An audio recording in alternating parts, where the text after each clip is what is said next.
Good morning, you're Norberto Armenta, and this is cause number 25 DCCR 0168. Mr. Armenta was previously in court, entered a plea of guilty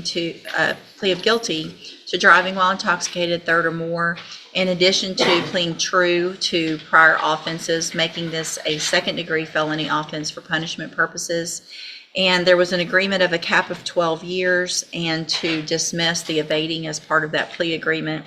I've received the pre-sentence report as well as a whole packet that the defense provided that has certificates and different things that I have reviewed. Has everyone had an opportunity to review the pre-sentence report as well as those other documents? Yes, Your Honor. I have. Are there any additions or corrections? No, ma'am. No, ma'am. No, Your Honor. All right, Mr. Kimler, you may proceed. Well, Your Honor, we start as usual with the criminal history, which is rather extensive with Mr. Armenta.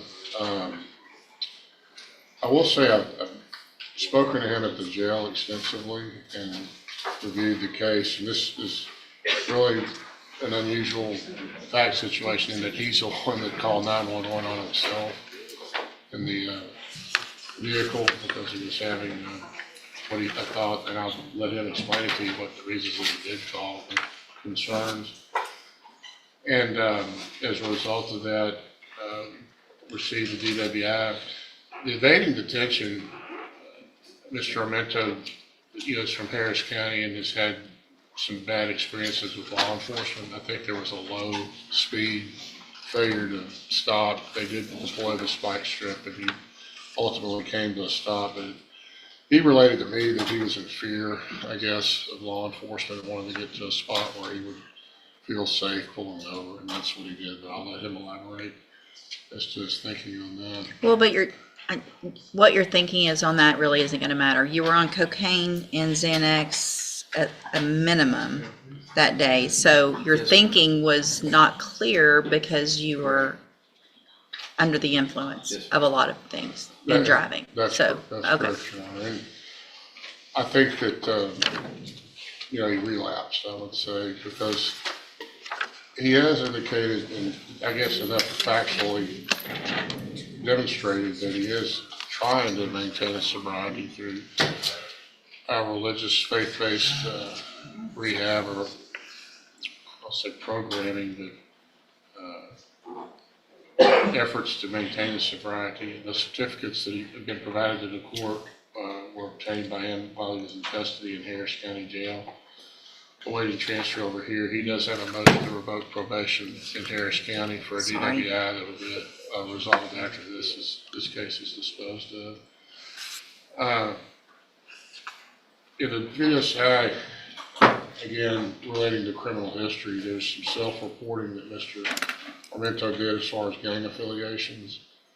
I want the court to know too that these are self-reported by Mr. Armenta. He didn't have to inform the probation officer. These are things that he told the probation officer in good faith about his history because he wanted to be honest about things. It certainly doesn't make him look good or any better, but it was important to him that he be honest about that.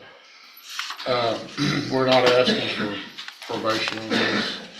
It's a 12-year cap, and I think Mr. Armenta really is in a better position than I am to give the court an indication of where he is in his life as far as his recovery, what his plans are, what his efforts have been. So I would defer to him at this point to talk to the judge and let her know where you are. Did she get my college papers? Yes, and he also, yes, there's some paperwork. He was in San Jacinto College, I think. Right. Yes, ma'am. Good morning. My whole life, I've been a criminal all my whole life. 2015, I began to change my life. I gave myself to God, and there's not much I can say, but I never, ever since I started doing recovery and trying to change my life, I had difficulties, and I was doing good, and I relapsed. And Your Honor, I never dialed 911, and what they're teaching us is to take responsibility for your actions, and and that's one thing that I wanted to do is I wanted help, and I wanted to get locked up for a while, and take classes, and that's what I've done before, and that's the only way I knew how to get help. And you know, I apologize to the courtroom for my mistakes that I've made, but I've never called 911 on myself, and I feel like that's a big step as well. As doesn't make it any better, but I wasn't asking for probation, 2 years, 3 years, 4 years. I asked for 5 because I felt like, you know, I don't know if that was a good punishment for me, but I felt like I needed to get away for a while from wrong that I did, for my mistakes, and I'll take full responsibility for my actions. And I'm sorry for what I caused. But I do have a daughter, and she's asking for me, and I'm just trying to better myself for her. And I never thought that changing my life would have to deal with me being an addict, and that's what I'm dealing with now. Thank you. Sorry. Thank you. Ms. Malfino?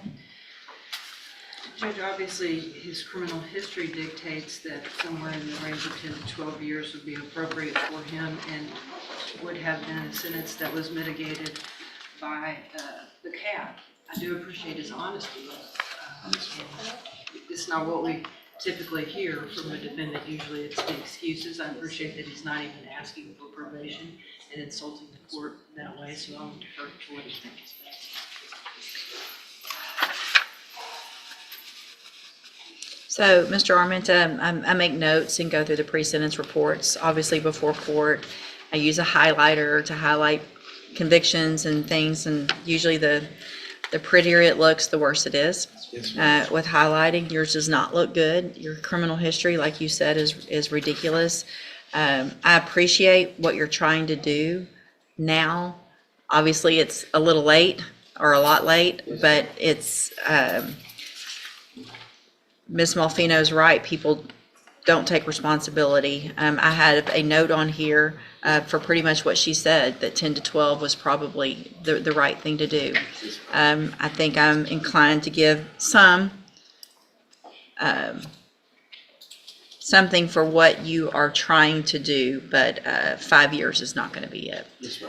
So I'm going to find that you entered your plea of guilty freely and voluntarily. Find sufficient evidence to find you guilty. And at this time, find you guilty of driving while intoxicated, third or more. Find those prior offense true.